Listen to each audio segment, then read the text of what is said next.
President Polk achieved territorial expansion and manifest destiny through the Treaty of Guadalupe Hidalgo.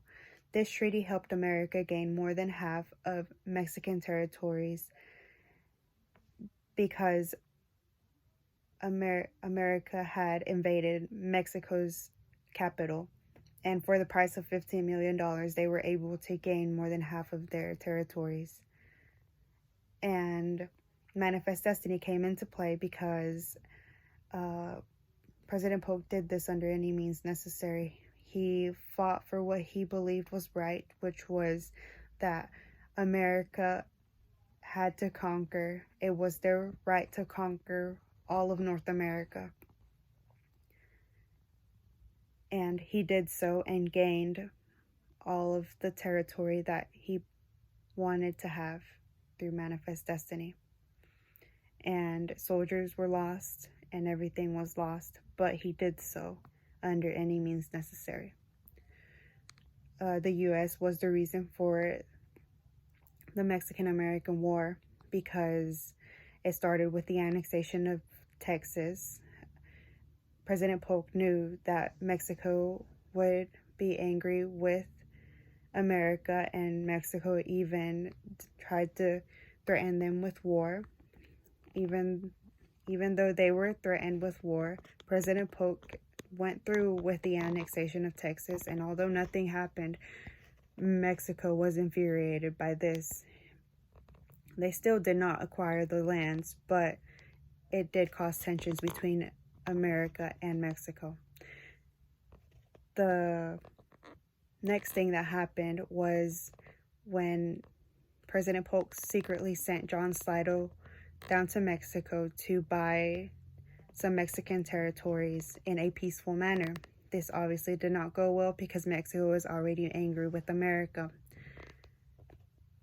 And while this was happening, President Polk created a 4,000-man army to go to the disputed territory led under General Zachary Taylor. And once President Polk received word that John Slidell failed his mission, President Polk ordered Taylor to cross into the disputed territory to create some sort of intimidation towards Mexico. Obviously, President Polk badly misread the situation, and President Polk ended up losing 11 American soldiers, on what he believed in his speech was American soil.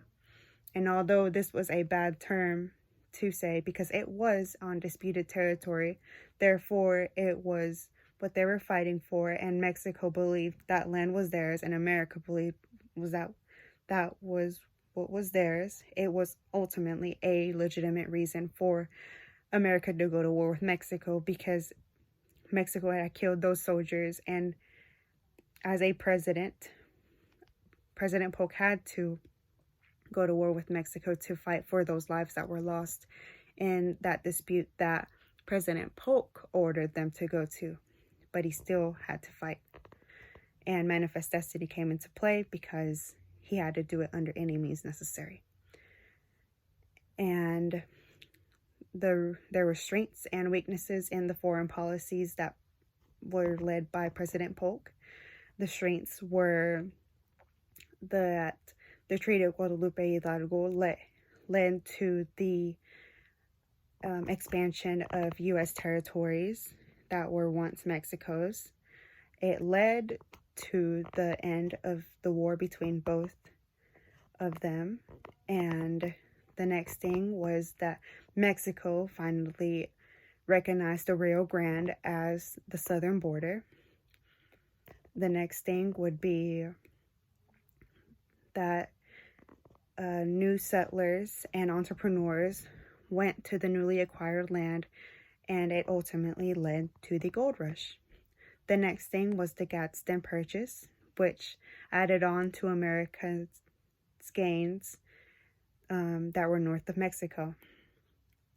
Some weaknesses were when President Polk continued with the annexation of Texas, knowing that Mexico would be mad with them, and with war being threatened on them, President Polk still continued and risked the lives of Americans. And the next thing would be him sending John Slidell, knowing and probably even risking his life, to buy lands for America to have. Obviously, Mexico rejected this offer, and it did not go well. The next thing that happened was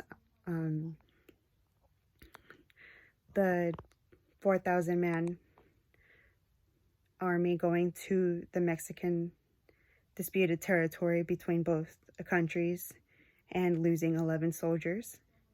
That was bad. That was a bad decision for President Polk, but he did so under any means necessary to get what he wanted, and he did under the Treaty of Guadalupe Hidalgo. Manifest Destiny was a good thing because it expanded the U.S. territory, but it was also a bad thing because it led to the Civil War, since the newly acquired lands raised the question for slavery.